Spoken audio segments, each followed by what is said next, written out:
nessa intenção aí do presidente da República, que fala que gostaria de conversar com o Rodrigo Maia, com o Davi Alcolumbre, porque eu acho que é disso que a gente precisa para lidar com essa crise do coronavírus que já chegou no Brasil. Agora, o complicado é a gente acreditar naquilo que diz o presidente Jair Bolsonaro, porque ele fala, nessa sonora que a gente acabou de escutar, ele diz o seguinte: os acordos não deveriam ser celebrados nos gabinetes com ar-condicionado e sim na frente do público. E o que a gente viu aí em relação ao orçamento impositivo, que foi a confusão que deu, que inflou essas manifestações de ontem, foi o presidente Jair Bolsonaro fazendo um acordo com o Congresso por detrás das cortinas.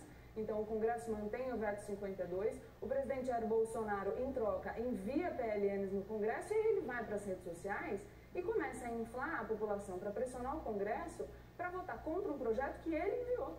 É só entrar na internet e olhar a assinatura do presidente Jair Bolsonaro no PLN número 4. A mesma coisa aconteceu em relação às manifestações. Ele mente dizendo que não convocou as manifestações, sendo que ele fez uma fala pública em Roraima, chamando as pessoas para as ruas.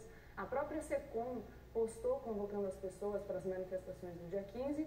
E aí é curioso que ele diga que a gente precisa deixar de lado a picuinha, depois de ter passado o dia inteiro chancelando manifestações que tiveram lugar no meio de uma pandemia de escala global e na qual as pessoas estavam efetivamente se manifestando contra o Congresso Nacional. É só olhar os cartazes que tinham nas manifestações contra o Congresso, contra o outro poder, o Poder Judiciário, falando inclusive em AI-5. Então, como que a gente fala em deixar a picuinha de lado se a gente está chancelando esse tipo de manifestação?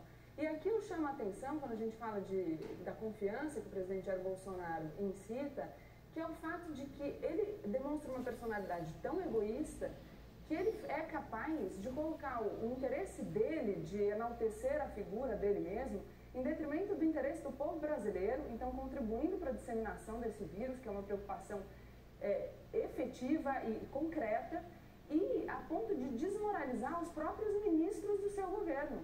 Ele fez uma live com o ministro Luiz Henrique Mandetta, que tem feito um belíssimo trabalho de enfrentamento em relação ao coronavírus, e ele desmoralizou o ministro quando ele fez exatamente o que o ministro disse que era para não fazer.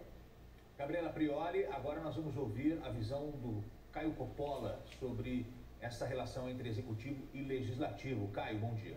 Bom dia, Gotino. Bom dia, doutora. Bom, eu não vou conseguir disfarçar o meu entusiasmo e confesso até o meu nervosismo com essa estreia.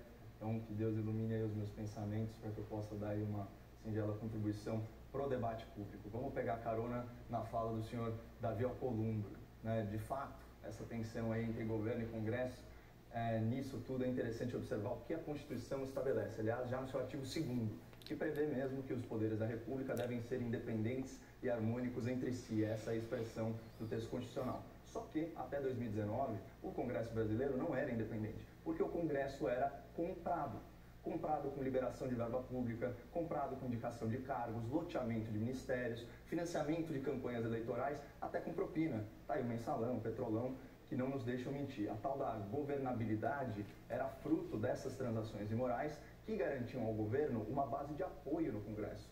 Portanto, a independência entre os poderes era um grande faz de conta no Brasil.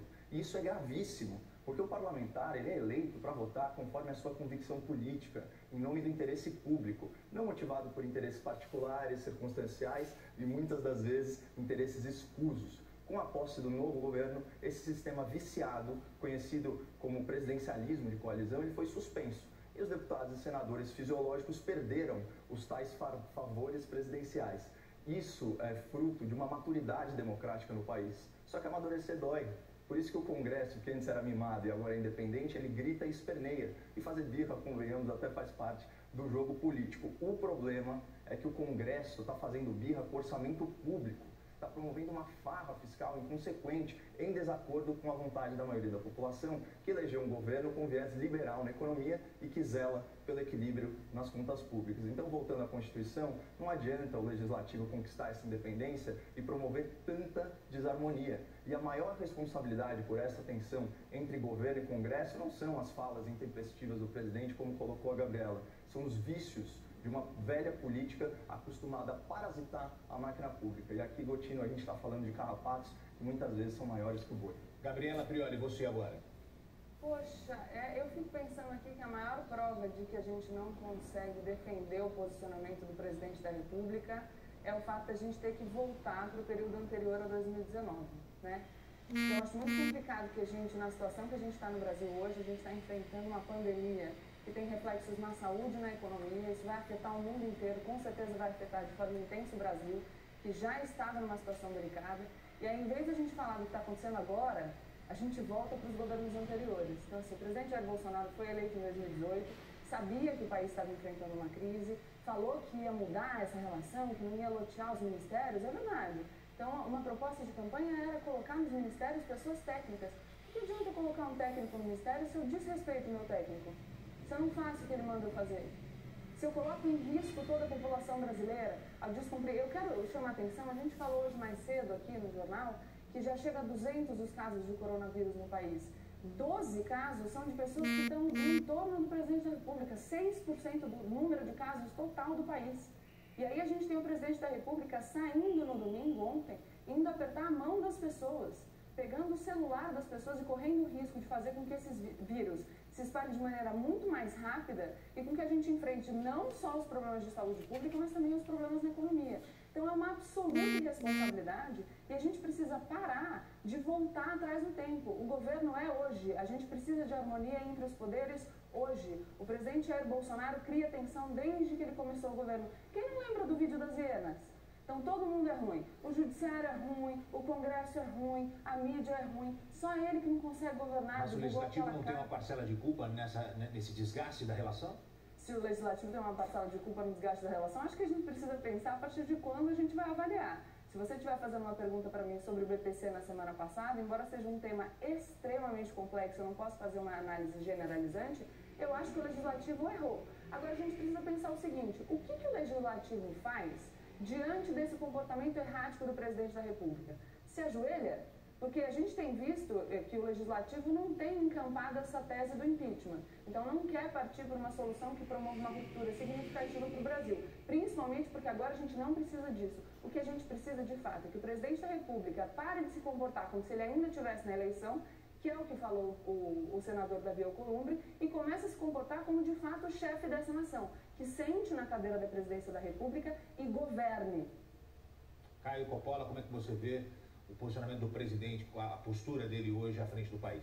Bom, para desespero da minha debatedora, eu não pretendo aqui abandonar a história recente, a história política recente do Brasil. Eu acho que uma população que esquece seu passado está condenada a repeti-lo, né? Bom, sobre o presidente ir dar a mão para os manifestantes e tal, a gente tem que parar de ver a população com tanto paternalismo e lembrar que essas pessoas estavam plenamente cientes, inclusive o presidente da República, dos riscos que elas estavam correndo. Né?